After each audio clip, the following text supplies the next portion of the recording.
What did you do to my car? Oh my, that is perfect. I may not have to buy any more Porsches now that you did this.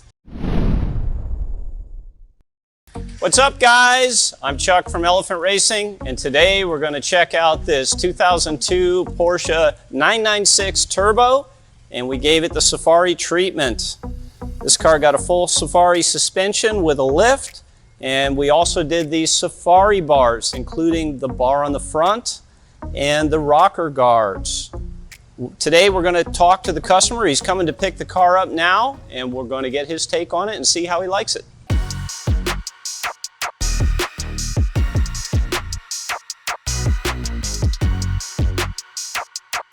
The customer, Chris, just showed up. We're going to have him take a look at the car, and we're going to get his initial reactions. Let's go meet him.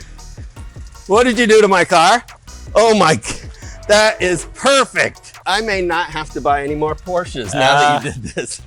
So we gave it the Safari treatment, and what were you, is this what you were looking for? What was your vision for the car? I think you read my mind with most of it. There's a car that I can drive to work on a daily basis, take into the snow, take on a normal roads that are dirt or gravel and not really worry about the car getting beat up. You know, it's not going to race or anything, but it looks like it probably could, huh? It's a full coilover setup, so we put an adjustable MCS kit on it, and that gave us the adjustability for ride height, but we had them built special Safari height so that we can get appropriate suspension travel at the raised height. The problem with raising the car, if you just raise it up with stock shocks, is you get plenty of compression travel, but you lose all your rebound. But by putting the longer coilovers on it, we're able to give good suspension travel in both directions. We made some other changes too, because when you raise the car up, if you do nothing else, you're going to screw up the geometry, because all the control arms, all the suspension members are angling down in ways that you don't want them to, which makes the car a real handful to drive. And we corrected for that, and we put in our subframe spacer kit. Oh, good. So you did. So you got that in, so it adjusts for that. Absolutely. Changing the angles of the steering rods and all that. Exactly. So despite the fact that the car's been raised several inches, all the control arms are at roughly stock angles. So you're able to drive down the street, and it's going to be very comfortable, controlled, and responsive. So how'd you end up attaching that front brush guard? So it penetrates through this, this is just a soft fascia cover for the bumper, but it's attached, it's anchored into the structural bumper behind. Sweet. And we did these little trim rings around it to make it look very finished. Do you do that for all your customers or just for me? Because that's super fancy attention to detail right there. But then the bar wraps underneath and it attaches to the front suspension pickup points, so it's solidly anchored in there. And we did little trim bits around that as well to finish that off. So it looks really nice. Love the ends of this bar, man. And functional. I just can't believe how that bar came out. Actually, it's just...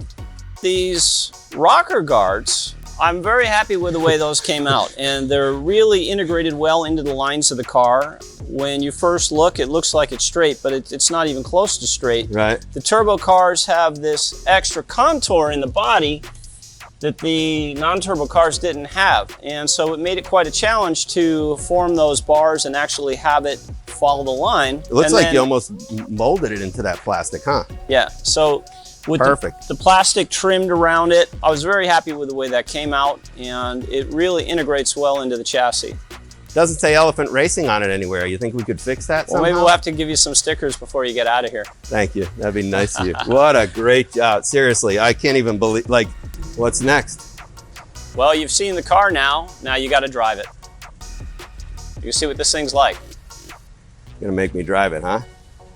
I think it looks more like a showpiece car, but let's see what happens when we take this out on the road.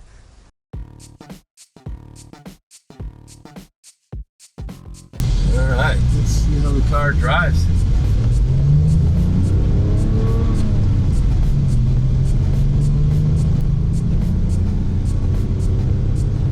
So you didn't drive it much before you dropped it off? Pretty much never.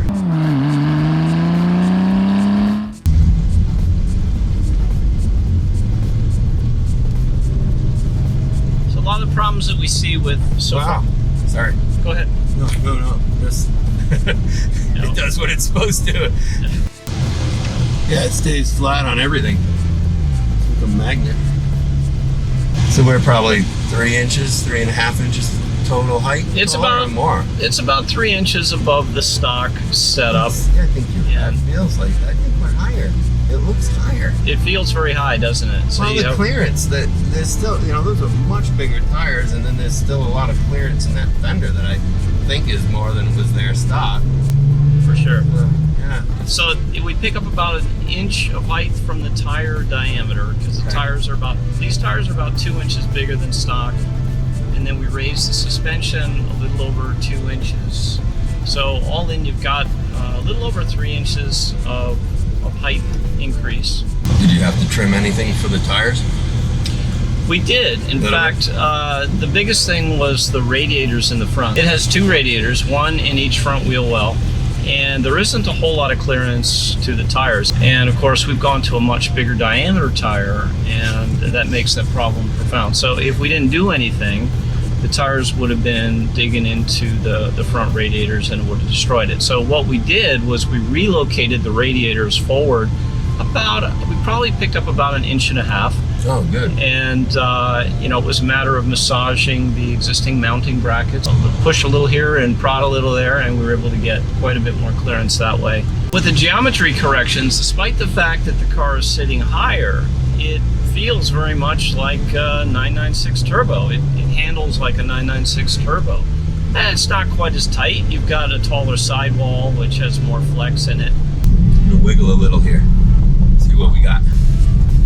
Woo! Tight as heck. My God.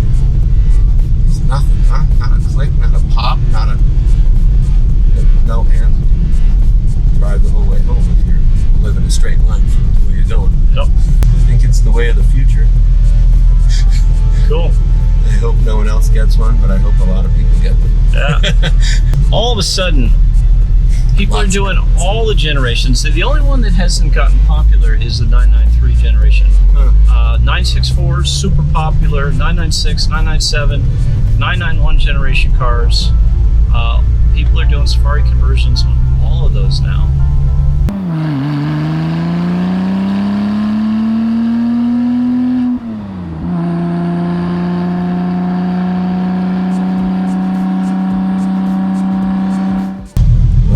All right, well, great. Well, Chris, thanks. I think you're going to enjoy it. Honestly, thank you. Smart work on this car. Very smart.